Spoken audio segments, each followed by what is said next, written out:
is Larry Boswell, and I'm here to bring you round 8 in the 1993 World Schools Debate Championships. And we're broadcasting and bringing you this particular round from Medicine Hat High School, and we're in the Team Teaching Center. The two teams that we're going to be looking at here in this 8th and final preliminary round, the quarterfinals will begin tomorrow morning at coming from Medicine Hat College. But the teams for this 8th round that we have for you now are in the House proposal side will be from Scotland, and to oppose the motion will be the Netherlands. If we can just very quickly bring you up to date on the first 7 rounds then, and the winners from round 6 included Pakistan, Australia, and England, who now have 6-1 records, Canada and Scotland, who have 5-2 records, and New Zealand dropped to 5-2, losing to Canada, and then 4-3 record was the USA, who also won.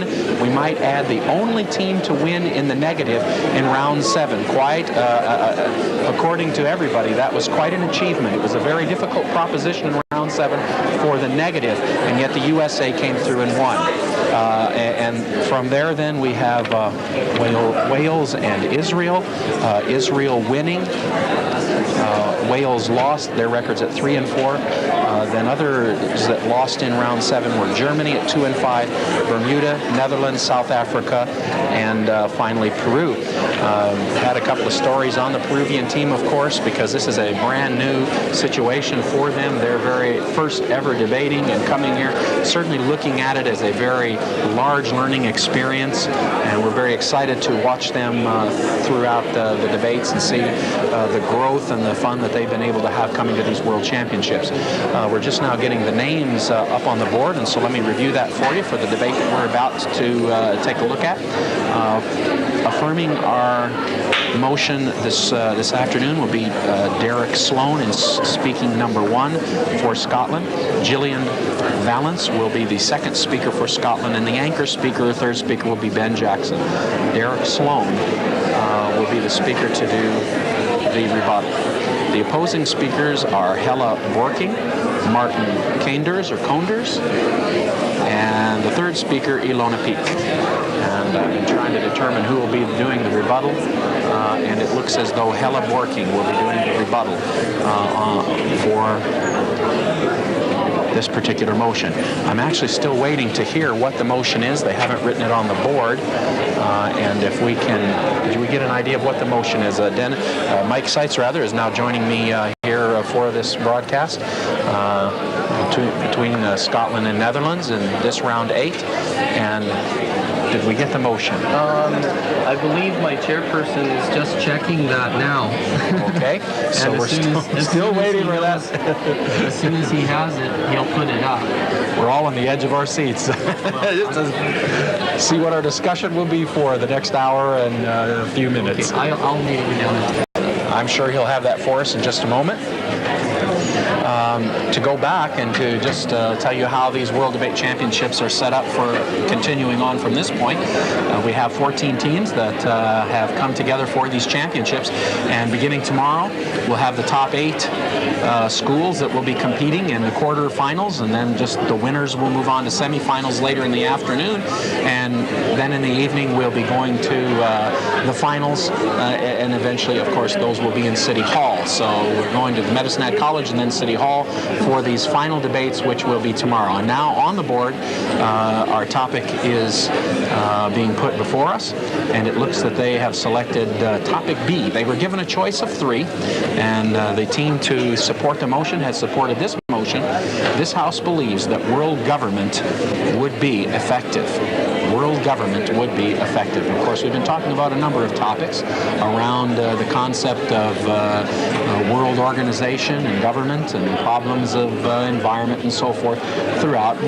Quite challenging to these young people to have to really think about the world in its large focus, and I know we in Medicine Hat have had that privilege of thinking about the world in a much larger view, having many of these children amongst us and in many of our homes here in Medicine Hat. Been a very great time for us, and now we're going to begin in just a moment then with our discussion between Scotland and the Netherlands. I'd like to welcome everyone to the 1993 World Debating Championships at Medicine Hat High School. It's been moved that the House believes that world government would be effective. Speaking for the proposer side and representing Scotland, Derek Sloan, Gillian Valance, and Ben Jackson. Speaking for the opposer side and representing the Netherlands are Hella Borking, Martin Koenders, and Ilona Peek.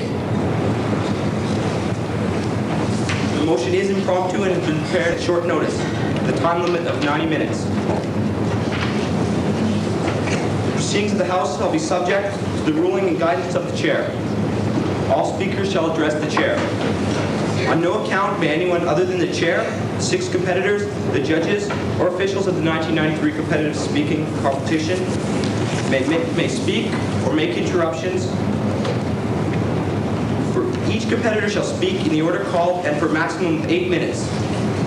There will follow a 2-minute pause, after which the first or second speaker on each side will give a reply speech of up to 4 minutes, beginning with the opposition. Competitors exceeding the allotted time period by more than 30 seconds shall be liable to penalties. During the 8-minute speeches, time signals will be given after 1 minute and when 1 minute remains. Points of information may be offered by the 3 speakers of the opposing team between these times. Points of information may be accepted or refused at the discretion of the competitor then holding the floor. The time signal will be given twice when all 8 minutes have elapsed. No new contentions may be offered during the reply speeches. Time signals will be given at 3 minutes and twice at 4 minutes. When all speeches have concluded, the judges will retire for 5 minutes and discuss the verdict. If time permits, the audience will be permitted to make comments through the Chair on the topic. The first proposer, Derek Sloan, may now speak for up to 8 minutes.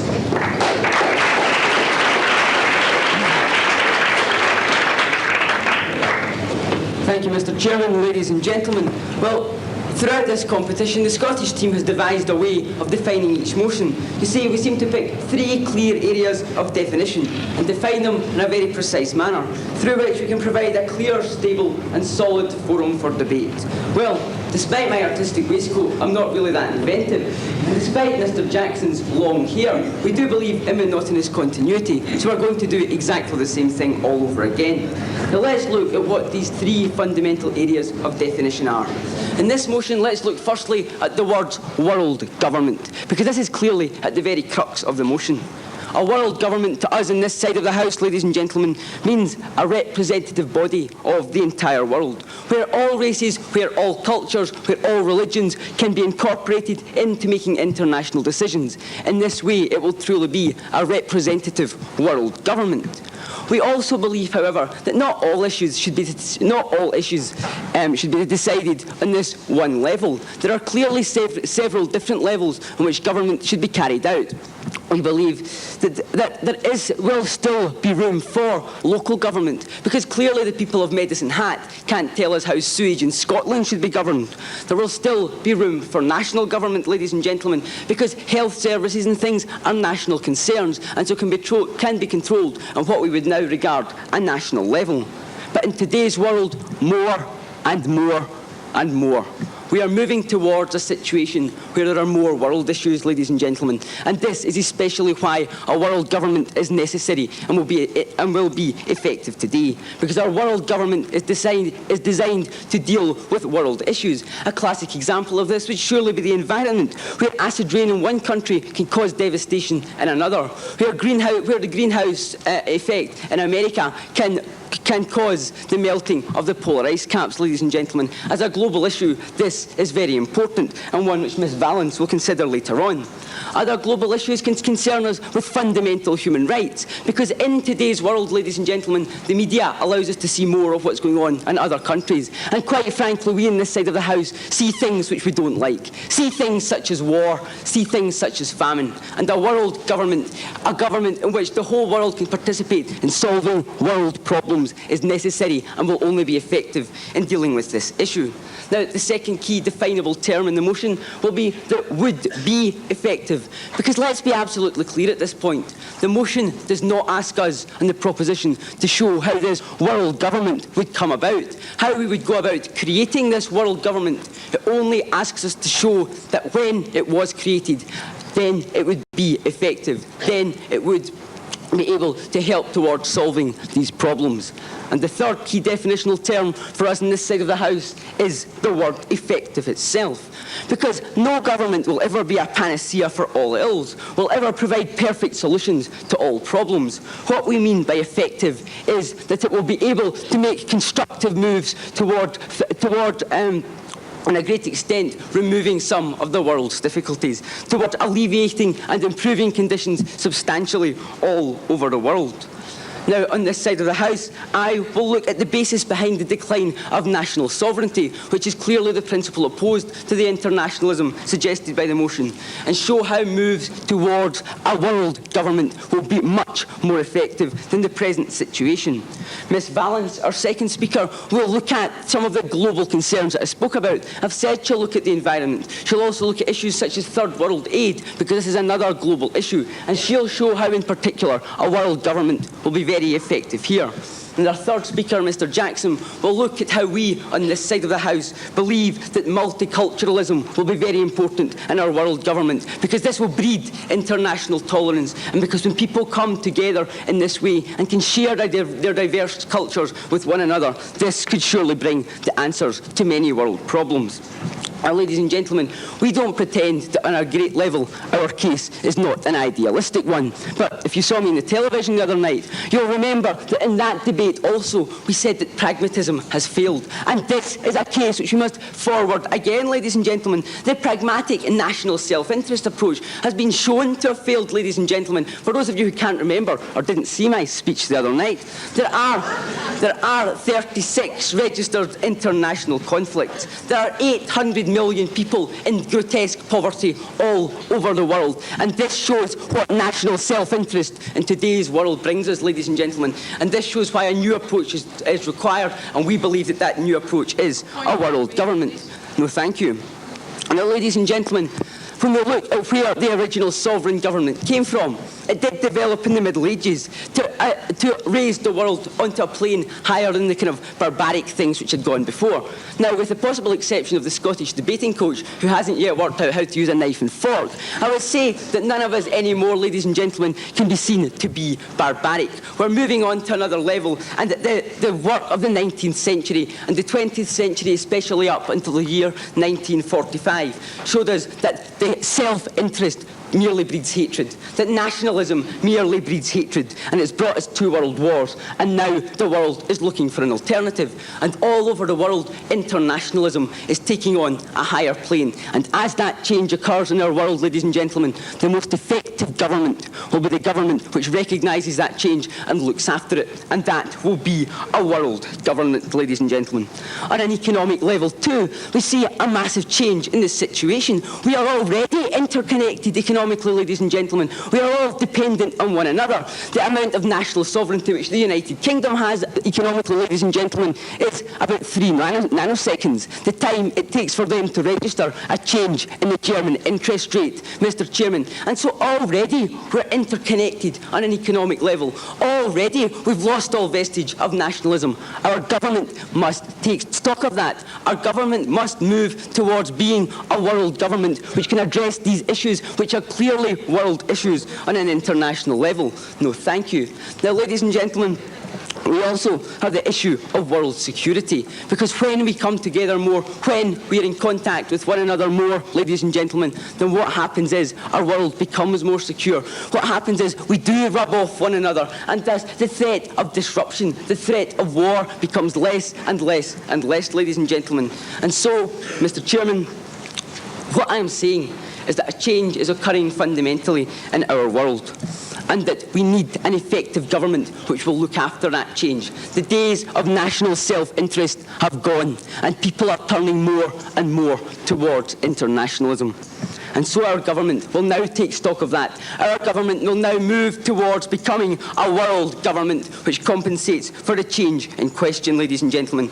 And this world government bringing greater international cooperation, bringing the nations of the world together, helping them to tolerate one another more, and breeding what could be regarded as a greater level of security, and certainly a greater level of international peace. Ladies and gentlemen, that's why I ask you all to join with us and propose this motion.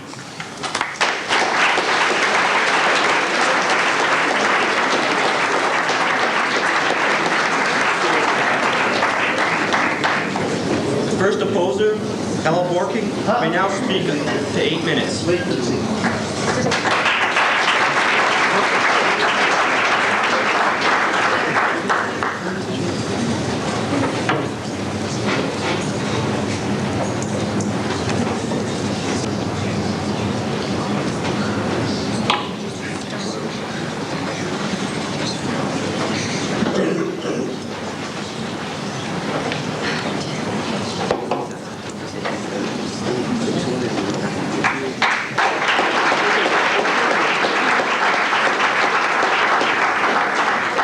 Thank you, Mr. Chairman, members of the House, members of the jury, and of course, honorable opponents.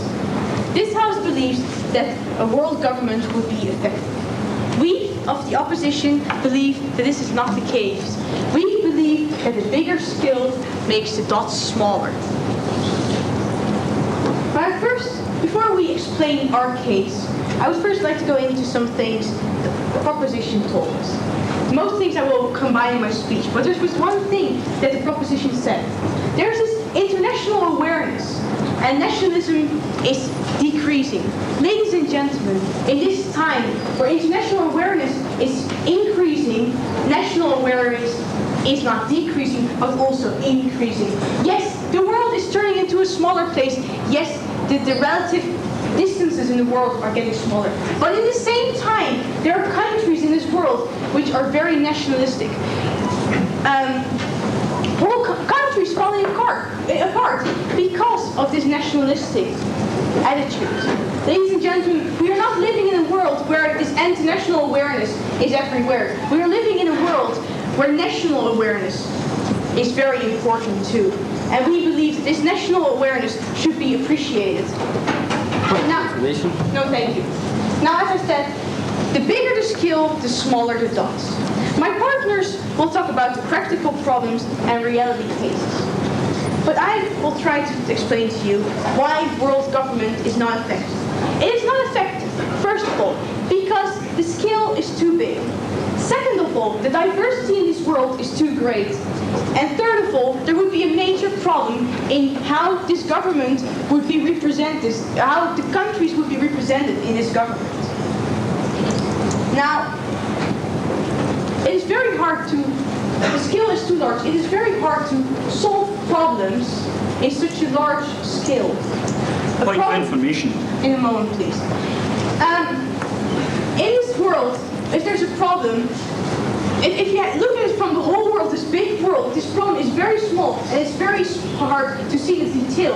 When you look at it from a smaller point of view, it's very much more easier to see the details of this problem. Yes, you may. Yes, but surely, Mr. Chairman, the scale of the problems that confront the world today, the environment, the population explosion, and so on, demand a large solution and demand world government. Yes, but these problems should first be solved within a country itself on a small scale. After that, maybe some countries could join together, have a conversation about this, and try to solve something.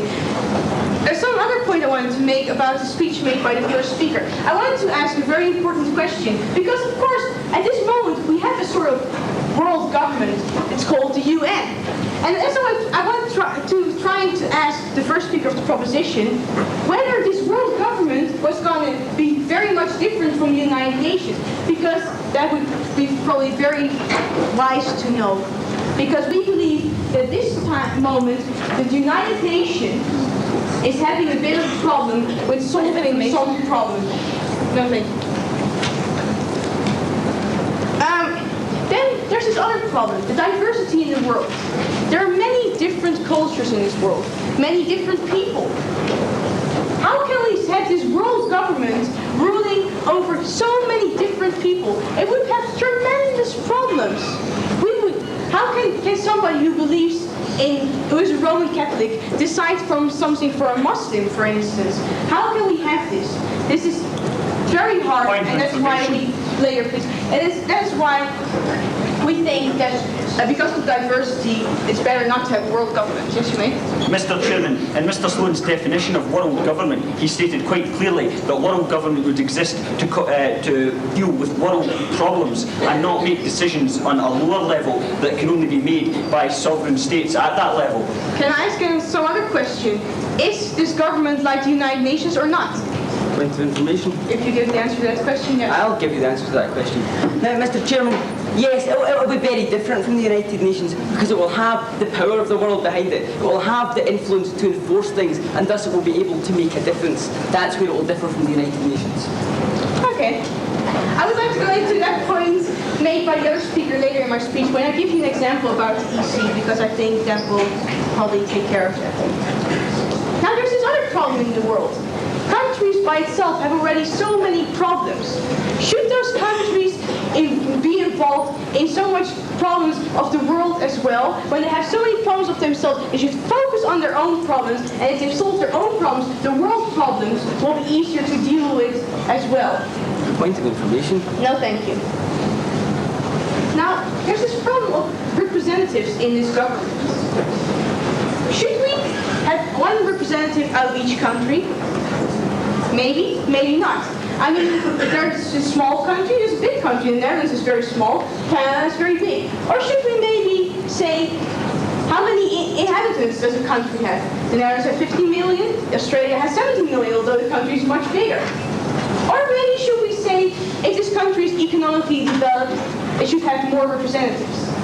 No matter how you look at it, this world government will not be fair. Because if we look at the size of the population, if we look at the size of the country, it would be not fair because in some smaller countries there are more people who live there. But if we look, no, thank you. If we look at the amount of people in the country, it would not be fair because some countries are bigger. If we look at economical development or development rate, it would not be fair because maybe the US would have very many representatives and some kind of third world country wouldn't have any or would have one. It wouldn't be fair. It would be very hard to decide in what way it would be represented. If, say, we would take for every 1 million people in this world, in a country, one representative, the Netherlands would have 50 representatives, but the US would have 250 representatives. Then the speaker said something about wars. About wars could be solved. Ladies and gentlemen, do you really think the wars will be solved? This time the wars will not be called wars. This time the wars will be called civil wars. Because now this world is turning into some kind of one country. But the wars will not disappear. No, the wars will be civil wars. Now we have in countries with one government, civil wars as well. Now, the EC is a very good example of turning a few countries having the same government, getting the same government. In Europe, they've been trying to have this understanding, this bigger government.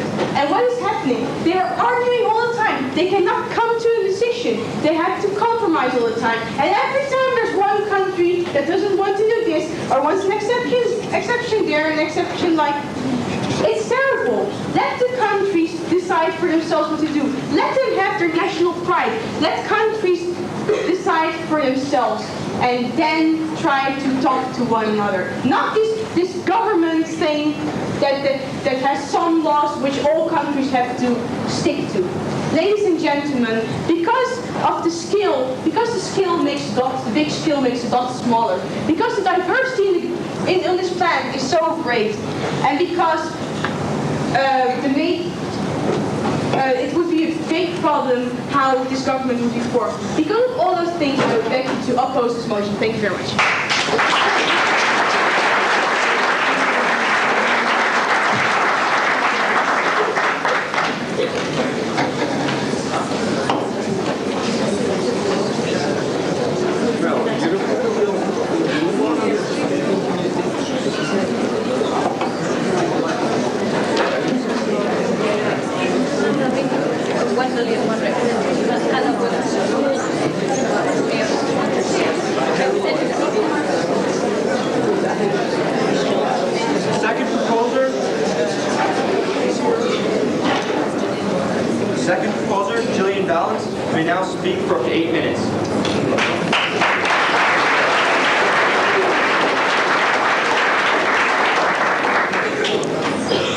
Chairman, sir, ladies and gentlemen, our present world is riddled with inequality, and not just because it has a rather attractive eye patch on, but there is also an imbalance between the rich and poor on our planet, and because of nationalistic self-interest coming before the common good of the people.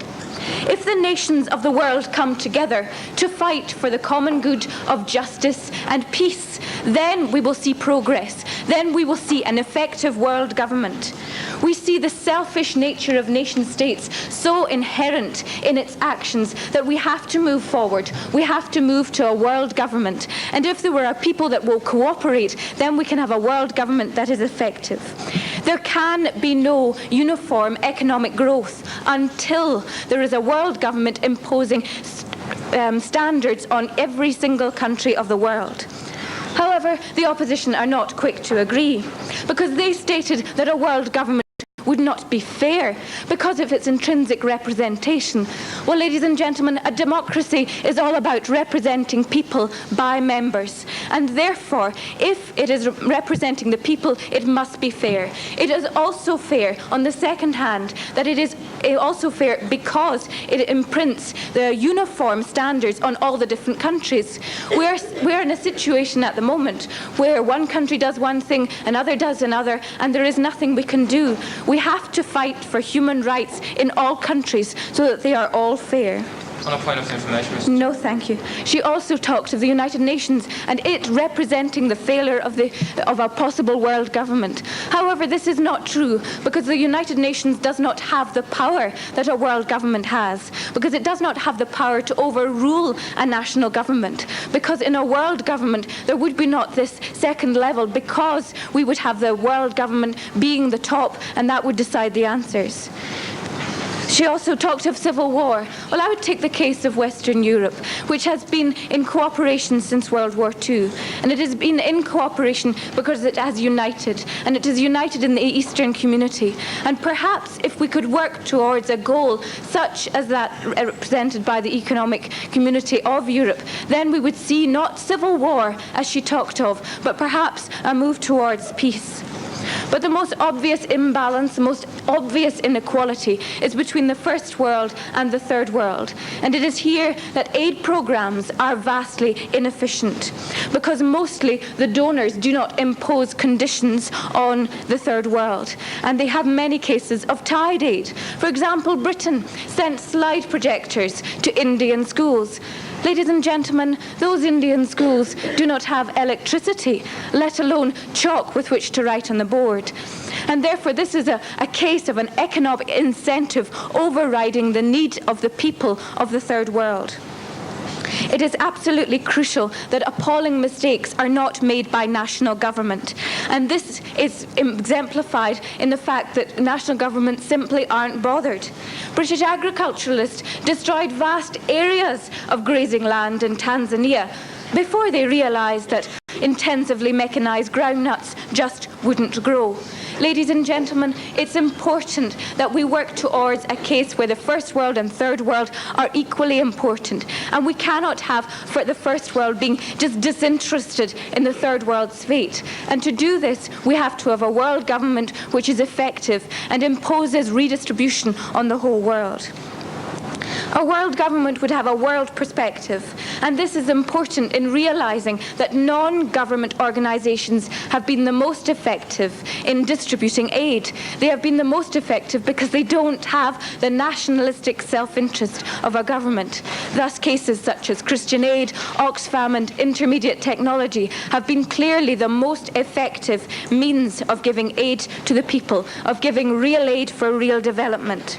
They have allowed people in Nepal to manufacture their own turbines and attend rural electricity training courses. They have allowed people in Malawi to make their own turbines to grind groundnuts. And this is assessing real needs in real communities. And if we had a world government, we could have the countries of one nation state and another in a forum to discuss the problems. There would be a ready forum to work towards a common goal. And because the common goal would not be distorted by nationalistic boundaries, then we are far more likely to reach a a conclusion unhampered by nationalistic considerations. On a point of information, Mr. Chairman. Yes, thank you. Now you're actually comparing it to organizations already existing, and when we asked you whether this was possible with, for example, the United Nations, you just used your first part and said this was not possible. So you're contradicting each other here. Mr. Chairman, sir, ladies and gentlemen, the UN provides a forum, yes, but it does not have the power. What we are proposing is a world government with, yes, the forum for British agriculturalists and Tanzanian people to come together and to discuss what is the best way forward for people in their nations.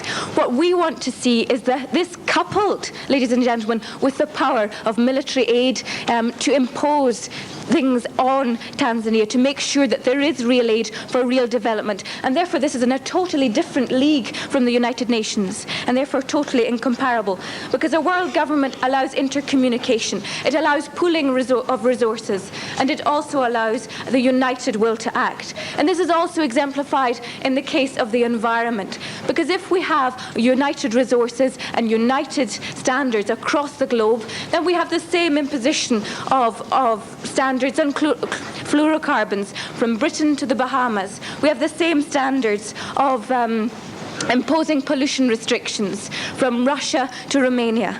And it is vastly important that we realise that we are totally vulnerable because of cases such as Chernobyl. We know that we are now to be affected by cases of radiation affecting us in Scotland. You may think nothing affects us as far north as Scotland, but it does. We even get television these days, ladies and gentlemen, but only in good weather. So, ladies and gentlemen, we have to work towards a case where we know we're vulnerable, we know we're dependent, and yet we will have a world government which will be effective, because realising our own intrinsic vulnerability, we can work towards a peaceful solution. Mr. Chairman, ladies and gentlemen, the in-phrase describing our planet Earth at the moment is global village. And this is what we are, where we are now dependent on each other in a way that we never were before. And now there is the potential to unite on a front with military accompanition to work towards a common goal. A world government would be effective because it would represent world needs. It would be unaffected by nationalistic bias, and it would redress the imbalance we see in our world today.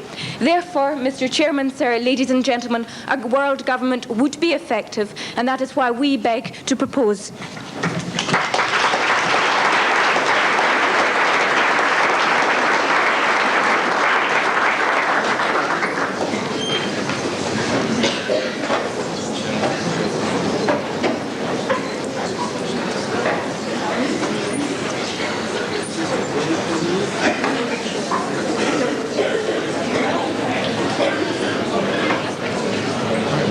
We'll just have a minute, I'm sure, here before he's ready to go. Well, no, we won't even get that long. The judges are being much quicker about this. Second opposer, Martin Kunders, may now speak for up to 8 minutes.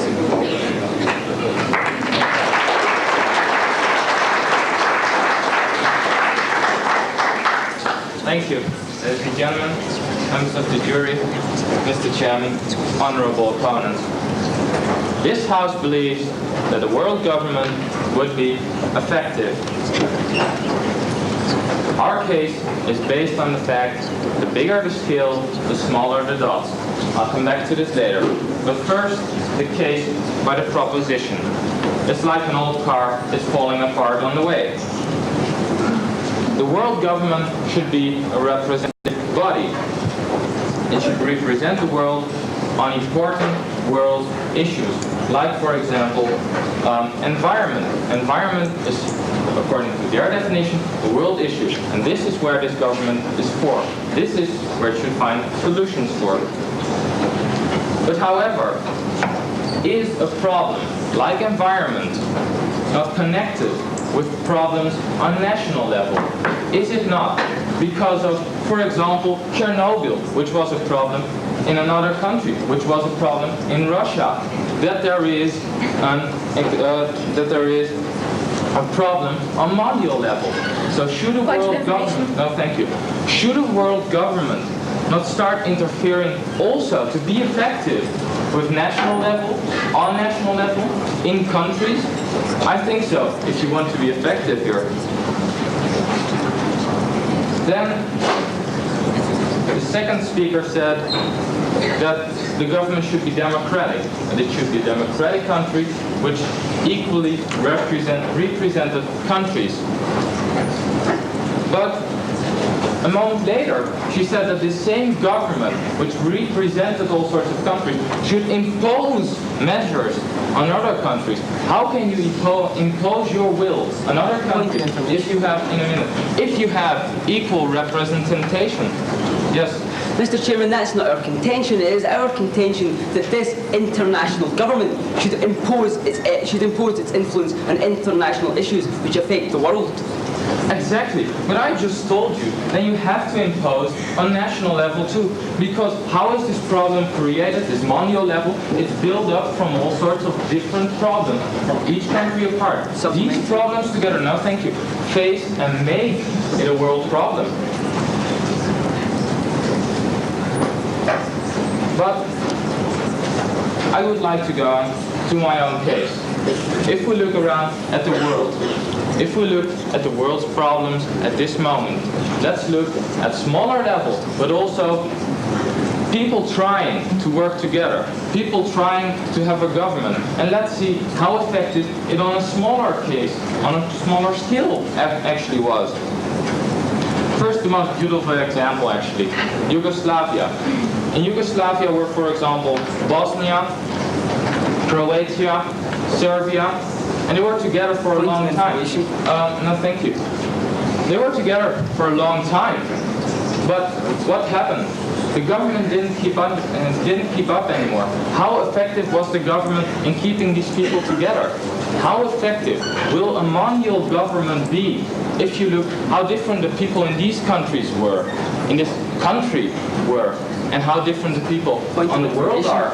Yes, Mr. Chairman, Yugoslavia is a beautiful example, and it's a beautiful example for a proposition, because the system in Yugoslavia was each of the basic states had a small time when they were in control, when they supplied the president, and thus we developed a power struggle. What we in this side of the House are talking about is everyone participating all the time.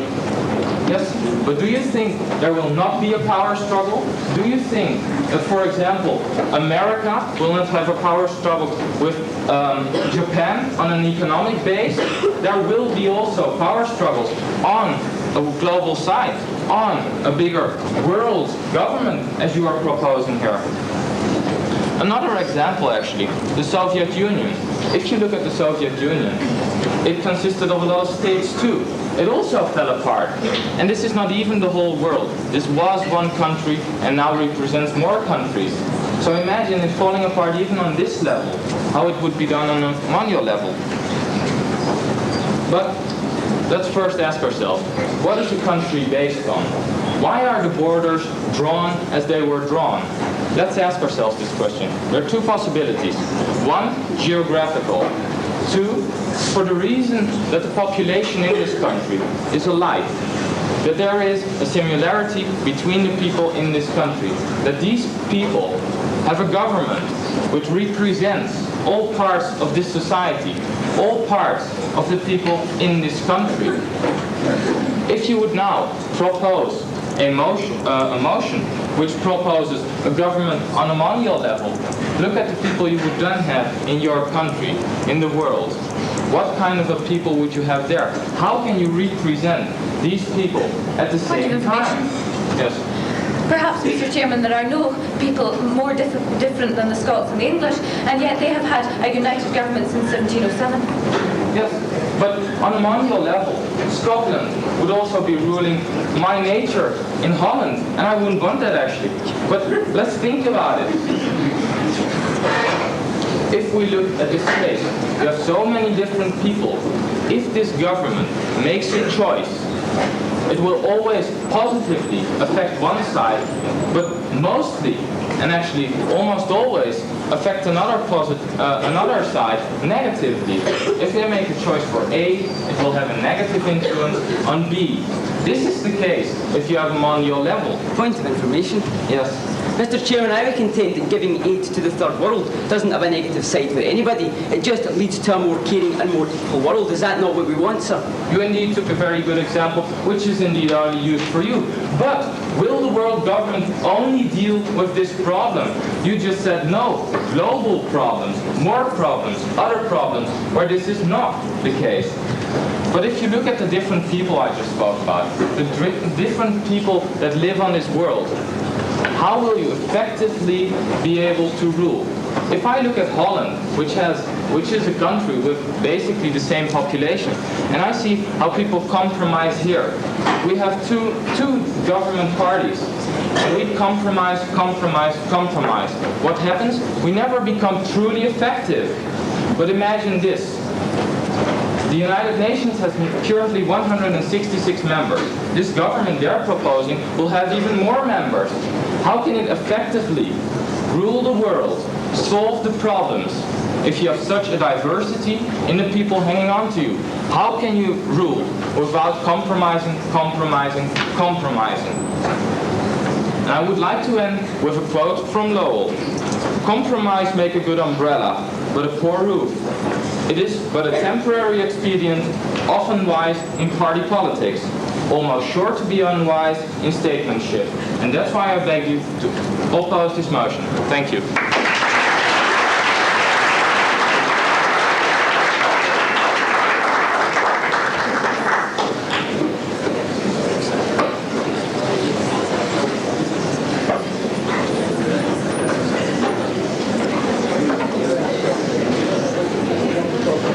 We had the proponents almost taking over on that one for a few minutes with their points of information and getting nearly some speeches out of Derek Sloan. Seems to love the TV and the camera. But the Netherlands boy did make a good, I thought, a good finish. Yes, definitely. Nice point, strong. I really got about the finish. You got to think about it, and he's right. Now we go back to the opponent house.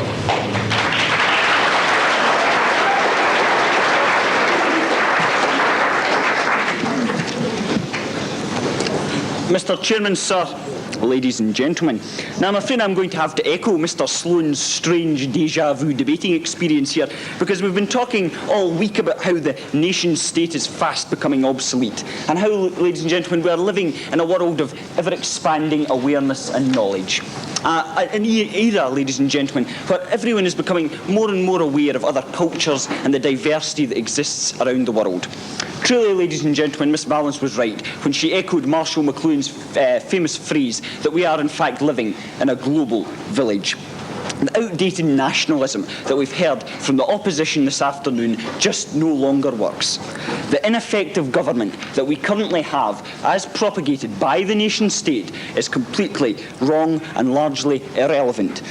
Now, Mr. Sloan, as a big fan of the fundamental interconnectedness of all phenomena, told us about how the global picture is coming closer and closer together, how we are integrating more and more, how the global economy is interdependent and interconnected, and how ultimately, ladies and gentlemen, a logical progression from that continued interconnection has to be ultimately the instigation of some kind of world government.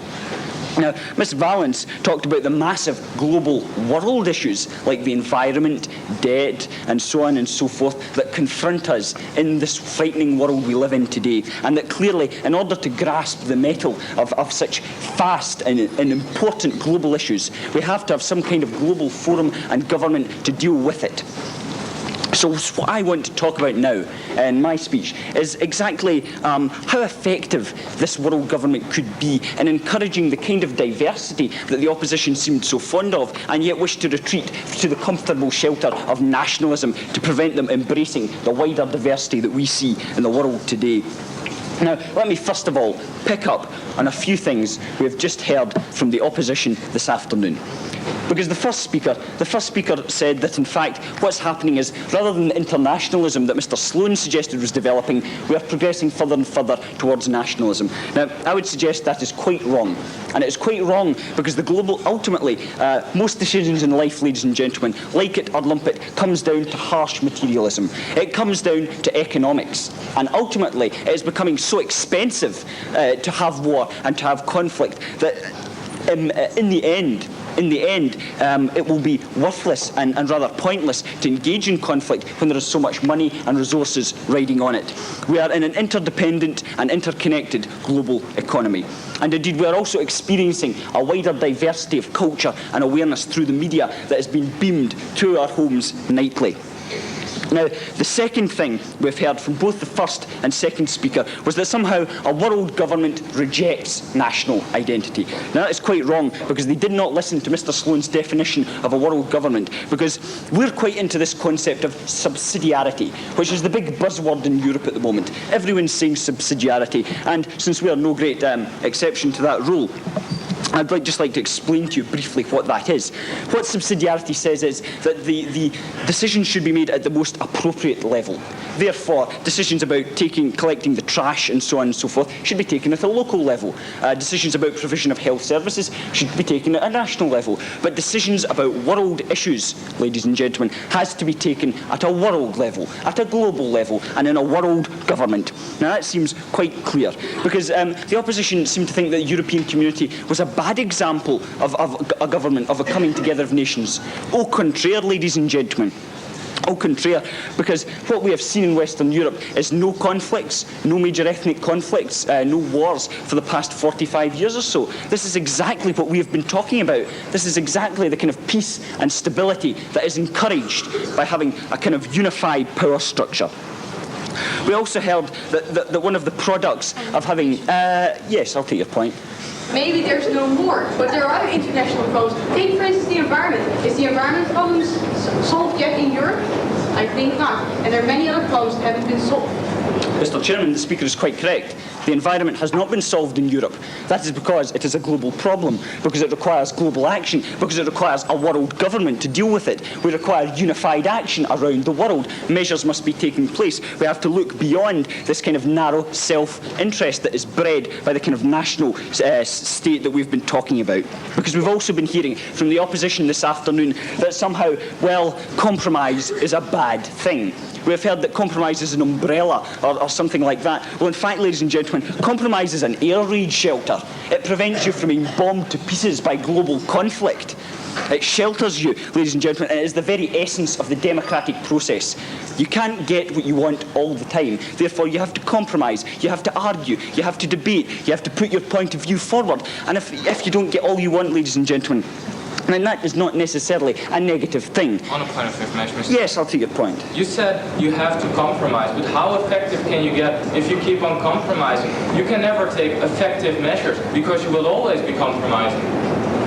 Mr. Chairman, the Speaker is quite wrong. Ultimately, you can make a decision through compromise, and that is what democracy is all about. It is through debate, it is through arguing your point of view, and what comes out at the end of that argument is a decision, and it may not reflect your own, but then you're not the only person in the world. The world does not revolve around you. You have to look beyond this, ladies and gentlemen, and take into account other interests, because what I want to talk about now is exactly what the opposition have been accusing us of rejecting. They have said that a world government destroys diversity and lumps us all into this kind of amorphous whole.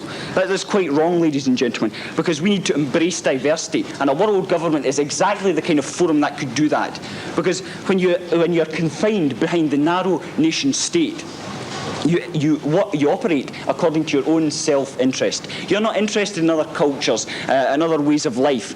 And what a world government does is it brings it all together. It allows us to experience and see other cultures and ways of life. And ultimately, ladies and gentlemen, it's going to bring the world closer together. It's going to reduce the kind of bigotry and intolerance that we see in Yugoslavia, that we have seen in Russia and all these places, because we will have learned more about each other's lifestyles and we'll have experienced more of other people's cultures. Because, in conclusion, and throughout this debate, ladies and gentlemen, we have shown you three main things. We have shown the ineffectiveness of the current government, the way it breeds intolerance and bigotry and is concerned only with narrow self-interest. We have shown you how there is a global need for something more than local government, than national government, how global issues confront us, how the environment confronts us, how aid confronts us and has to be legislated from a world level. Because And the third thing we've shown you is that national sovereignty in any case is obsolete. There is no such thing as national sovereignty anymore. A world government, ladies and gentlemen, effectively deals with world problems. It extends tolerance and diversity. It opens up barriers. And in short, ladies and gentlemen, it brings us all together. Mr. Chairman, sir, ladies and gentlemen, I cannot really do anything other than beg to propose this motion.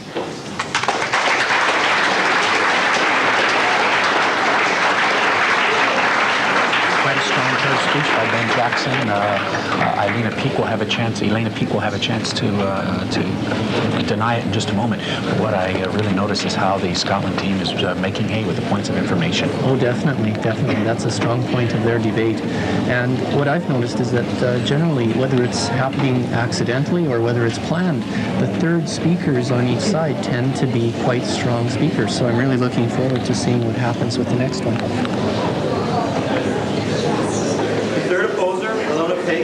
May now speak for up to 8 minutes.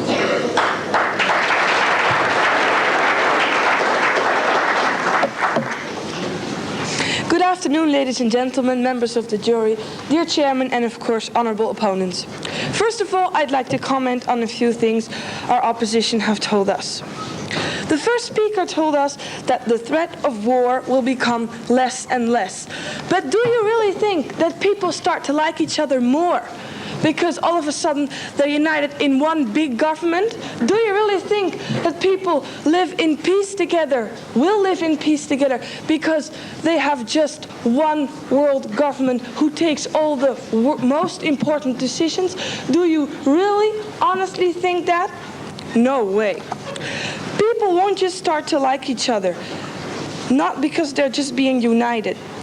First, the second speaker told us that the first world and the second world must be equal.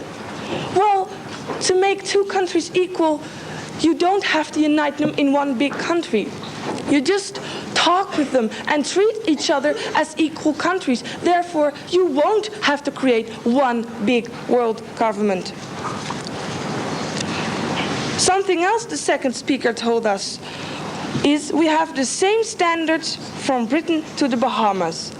Is it good to have the same standards from all over the world? No, thank you. Is it good to give two totally different cultures the same standards? I don't think you can even realize. No, thank you. A world government, they said, will bring the world closer together. No, it won't bring the world closer together. People will feel as if we force our moral values, as if we force our tradition upon them. And as a result, that will just create friction. Yes, you may. Mr. Chairman, it is the crux of the proposition's case that we must keep all of these diverse things, your diverse culture and our diverse culture, and put it together to try and find out problems that individually we just simply can't solve. How can you create that in one big world? That's not possible if you make it one country. Furthermore, the third speaker told us we are an interdependent and interconnected society. If that is so, why put them together in one government? That is not possible. A big government has only time to deal with the big problems. As they told us, they will only deal with the world problems. But it are the small problems who eventually become the big ones and eventually will create the most problems. No, thank you. A small problem neglected by the government will grow and can easily become a big problem. Take a look at the UN. Every year, they devote much of their time to solve problems. But then they told us that the UN can be compared to a world government because the UN hasn't the same amount of power. But what would happen if we would give the UN the same amount of power? Then nothing won't happen. The UN has 166 members. Not even everybody, not even every country is represented. And even if you wanted to do that, how could you do that? But that's something my first speaker has already said. Something else they told us, how can you rule without compromising? If you make a decision in favor of the one, it will damage someone else. In a world government, you won't be able to rule in a way that is good for the entire world. It always damages the one, no thank you. It always damages the one and makes the other one go better. How bigger the scale, the smaller the dot. A world government will eventually lose track of all the small problems and all difficulties, and we will only drift further away of what we really want to accomplish, and that is a world that lives together in peace and harmony. You may. I think, Mr. Chairman, that we're trying to work towards a comedy of improving human rights for all across the board, and that's what we mean by imposing similar standards across the world. But how is it possible to not violate human rights if you look at it on the big scale? Then the small things, the things that hurt even so, you will just not see them. And even on a small scale, people can't work together. Look at the EC, for example. It just hasn't worked. But then they told us there hasn't been a war for 45 years. But what all we do is compromise and compromise and compromise. No, thank you. And that isn't the way to do it. You won't get anywhere. Countries have so many problems themselves. How can they deal with other countries' problems? If they just deal with their own problems first, and everybody does that. Point of information. You may. But Mr. Chairman, the essence of our case is that there are global problems that nations cannot solve individually, and that it requires unified action to take care of them. Well, we are trying to solve them in a world connection already. There have been like environmental discussions in Rio and all that kind of thing, but those things haven't worked as well. No, thank you. So what have we told you? Our first speaker has told you that the scale is too big, the diversity is too great. As example, she used the European Community, the EC. The second speaker has spoke about all the practical examples. You have America, you have Yugoslavia, there is Russia. Russia was a big country, and there was one government, one big government, who ruled over the others. And what's happened? Russia has fallen apart. No, thank you. So with that in mind, I beg you to oppose this motion. Thank you.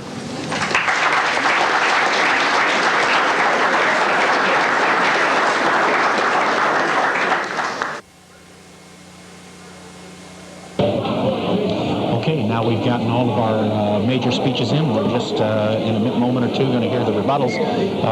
What is it you're looking for in these rebuttals, Mike? Well, I'm expecting Scotland to come back and say something about that final point concerning the Soviet Union being an example of a large government that was ineffective. Crumbled and went to a smaller government. That probably was the strongest point that we felt from the negative side, at least from my perspective. Yes, I would agree with that. And then as far as the debating styles, would you be in agreement with me that it appeared that Scotland team was very, very strong as they dealt with their points of information, how they made their points, and then when they were as the speaker, how they would answer the points of information. They just really seemed to control themselves and the debate on those very issues. Yes, I would second that as well. I think that was quite apparent. And so we're going to be hearing these rebuttals now, and I remind you this will be Helen Borking giving the rebuttal for the Netherlands, and they will go first. The negative rebuttal goes first, and then the affirmative team gets to finish the case. And that will be Derek Sloan. Derek has, you can see, been in this debate right from the start, giving the first speech and then being very intent with many of his points of order, and I feel like he just hasn't missed a beat. Yes, here we go. This is Chairman Jeff Chevrier.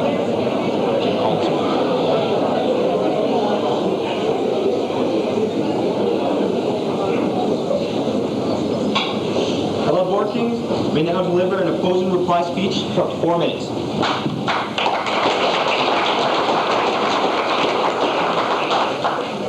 Thank you, Mr. Chairman, members of the House, members of the jury, and honorable opponents. This House believes that a world government will be effective. No, this will not be effective. As we said during our all speeches, the bigger the scale, the smaller the dots. Ladies and gentlemen, yes, there are major international problems. But, ladies and gentlemen, those problems derive not just by themselves, do not exist just by themselves. No, those problems derive from national problems. Problems which are smaller problems, and all those small problems are combined into some kind of big international problem. We of the opposition propose a more effective national government, not this big, huge international government, world government, in which national countries will not get the chance to say exactly what they want, simply because there are small countries, big countries, wealthy countries, poor countries, and the diversity is so great. We have asked you whether the scale would be too big. Yes, the scale would be too big. We have asked you whether the diversity wouldn't be too great. Yes, the diversity is too great. There are so many different cultures, so many different countries, and so many different other things. We have asked you whether the representation would be equal. Now, the proposition came with this democratic government, this world democratic government. But it would be very hard to have this really democratic, effective government.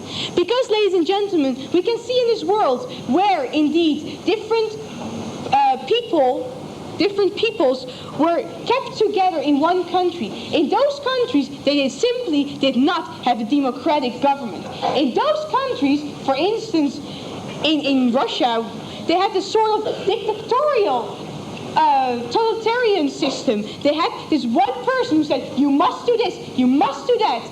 They didn't have a democratic system. In a democratic system, this will simply not work because people want their own freedom. People want to do what they want themselves.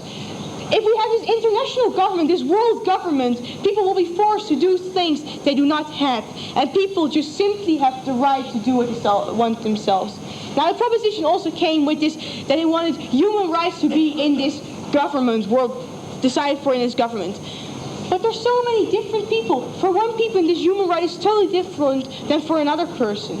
Ladies and gentlemen, how can we combine all those different people, those 6 billion people on this planet, combine them into one government? All those totally different individuals. Even in a small country like the Netherlands, where there are 15 million different people, it is hard to have an effective democratic government. It is hard to give everybody a human right and give everybody what they want themselves. Give everybody their individual freedom. Ladies and gentlemen, it will simply be not effective to have a world government because there are so many different people. Now, I would like to end with this quote by William Aburn. Give me but 1 hour of Scotland. Let me see it ere I die. Ladies and gentlemen, I have seen Scotland for an hour now. Whether I die is up to you. I beg to oppose.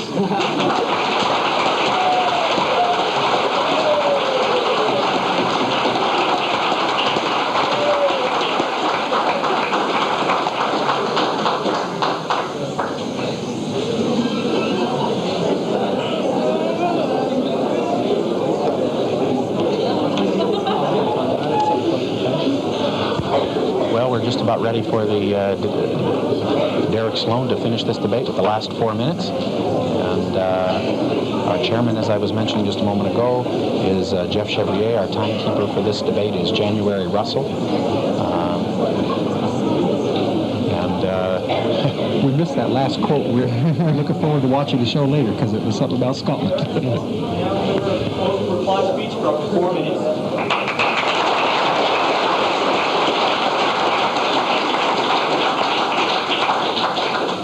Mr. Chairman, sir, ladies and gentlemen, I've seen 1 hour of the Netherlands also, and I must say, I like what I see. Now,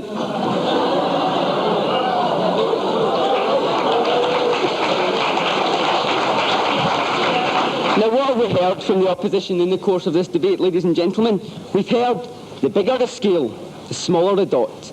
But the point is, ladies and gentlemen, that these dots, these small individual countries, will not move into a state of insignificance in our world government because we have the subsidiarity, is that the right word, Ben? We have the cooperation and we have the system, ladies and gentlemen, which allows us to have local issues decided on a local level and national issues decided on a national level. And thus, the issues which affect directly the people in that country can be decided by what is that country. Our world government is designed to deal with world issues. And the way to deal with world issues is for all the dots to come together, ladies and gentlemen, is for all the dots to work together, ladies and gentlemen, because only in that manner will we provide us with hope for the future. And this won't just be compromise which gets nowhere. This will be progressive, ladies and gentlemen, because we in this side of the House believe that fundamentally all over the globe, the majority of people must believe in basic human rights, must believe that no one should be tortured, that no one should suffer, that no one could starve, ladies and gentlemen. And as long as the majority of people all over the world believe this, when we bring them together into an international world government, then we will certainly move forward. Now, on this side of the House have also told us that there are big and small problems. And if our world government deals with the big problems, then the small ones will grow, and thus they'll turn into the big problems. Again, we come back to our government at the most appropriate level. Because clearly, if we have a world government to deal with the big international problems, then that allows things on a national level to be dealt with much more convincingly, much more quickly, and better, ladies and gentlemen. And thus, these small problems will never escalate in the level that they have done so far. Now, the opposition have also based a lot of their argument on countries solving problems. They've said that in the current international system, individual countries, not under the auspices of a world government, could work together and solve such problems. The third speaker said that is what we are trying to achieve. Yes, Mr. Chairman, ladies and gentlemen, trying's the word, because it's not really getting anywhere, because we're not really making any progress with the environment, ladies and gentlemen. Things are still deteriorating, because we need one body to control such international issues. We need one body to focus in on international world problems with the backing of the whole world behind it, ladies and gentlemen, and that body will be our world government. Now, we've also heard in this debate from the opposition about the threat of war. They've said that the threat of war will not diminish, will not be reduced at all by our world government. Yet the only example of moving towards a world, of moving towards a government of nations rather than of one nation, is the European community. And the facts say, Mr. Chairman, ladies and gentlemen, this example says, ladies and gentlemen, that we are cooperating more, that we are coming together, that there has been no war there since 1945. Ladies and gentlemen, of course, countries will still argue, but isn't it better that there is compromise than there are people dying, ladies and gentlemen? Isn't a little bit of compromise better than a big war when thousands of people go to their deaths? And this is at the crux of the proposition argument. The proposition argument says that nationalism is dead and internationalism is the future. The proposition says that there are major world issues to be addressed and that we can only address them as a world. And the proposition says that we must come together as a multicultural society, as a diverse world, cooperate with one another, work with one another and save our world. Mr. Chairman, sir, ladies and gentlemen, I beg to propose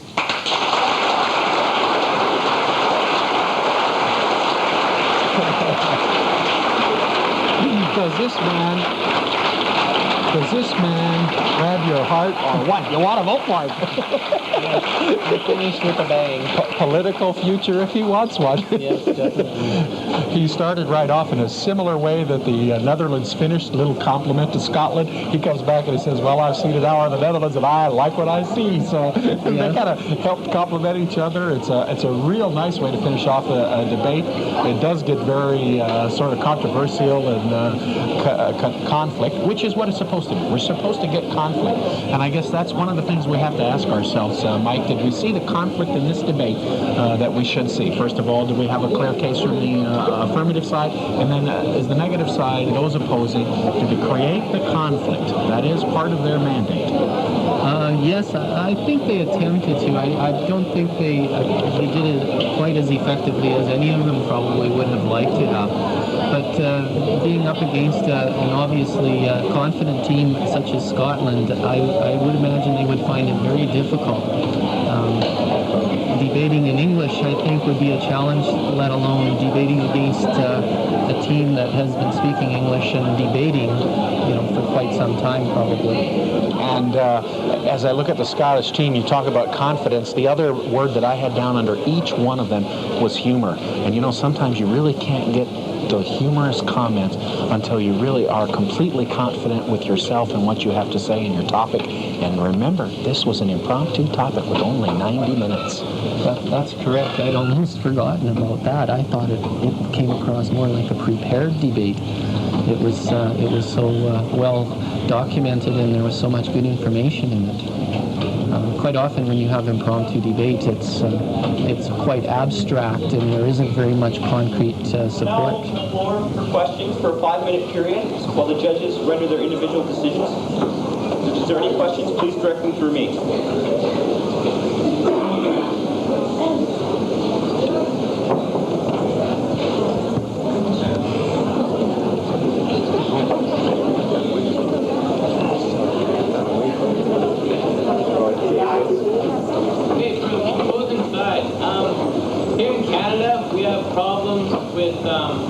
Cultural diversity with the Quebec and the rest of Canada problem, and we do not have the answers for this one simple question in Canada. How do you expect to deal with the whole world?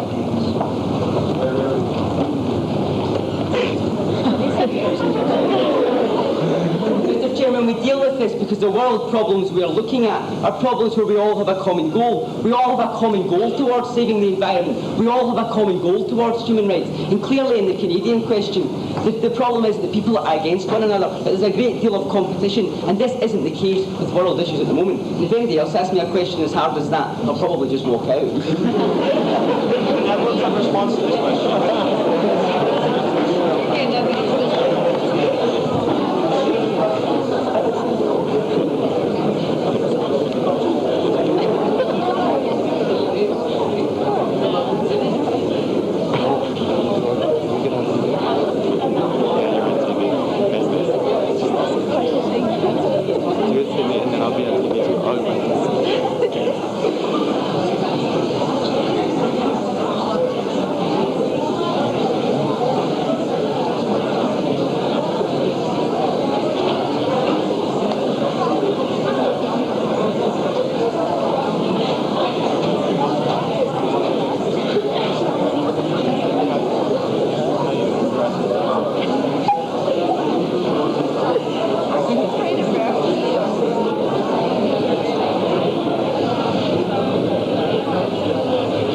Jeff Sloan has, Derek Sloan has just answered the only question of the day, and he made a real acute comment. It was an outstanding question regarding this debate. The multiculturalism of Canada, we can't even solve it here. How do we hope to solve it on a world basis?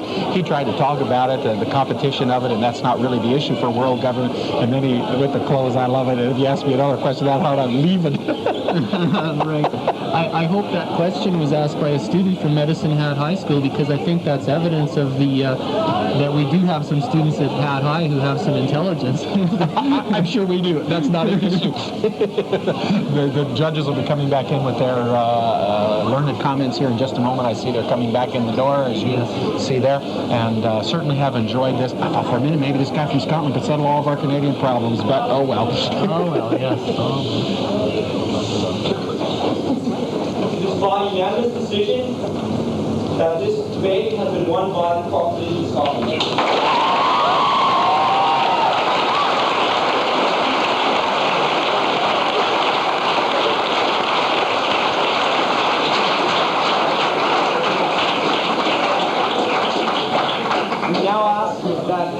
Spokesman from the Judiciary panel, please give his...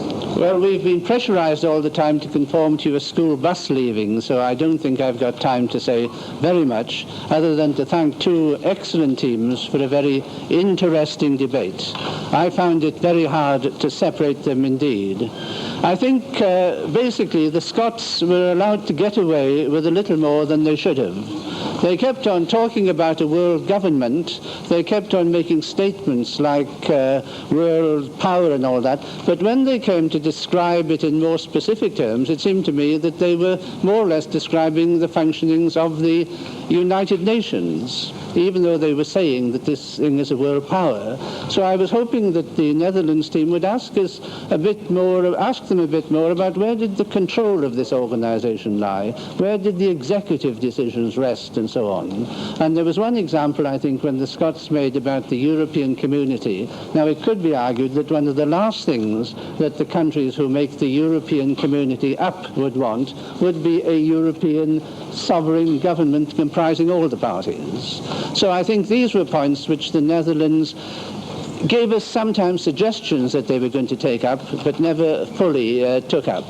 We thought the strategy of the Scottish team was more coherent. They worked slightly better as a team all the way through, and they took the edge. But it was a very narrow edge, and we would like to thank both teams for a most enjoyable and excellent contest, and thank the chairman for keeping us so strictly to the timetable. Thank you very much.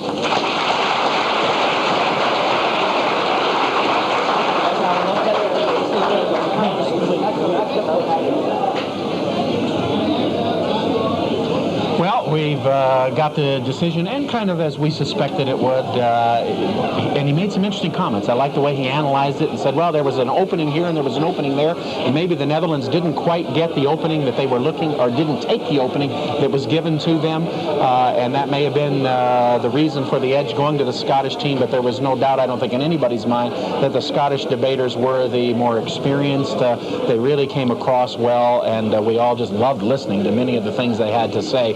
Although certainly in agreement with our adjudicator, the Netherlands made us think about several things and did a fine job in bringing up several interesting points that had to be contended with in the upholding of the motion here this afternoon.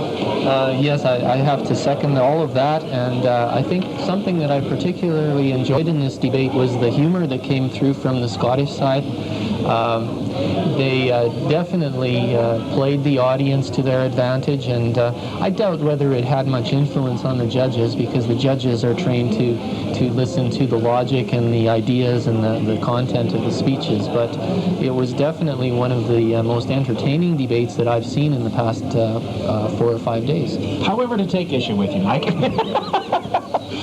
I do notice that when I look at the judges' score sheet, style is one of the major 3 characteristics. Yes. And so I think this was maybe the area that the Scottish team kind of forged a little ahead. Yes. Oh, I'm not disparaging the Scottish team for their style. I give them full credit for that.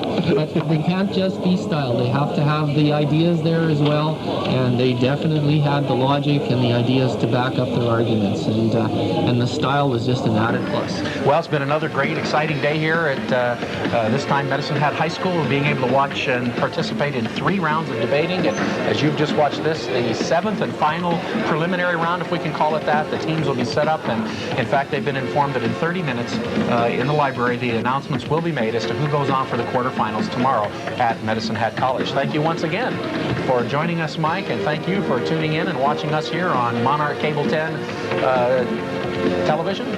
These, the 1993 World School Debate Championships.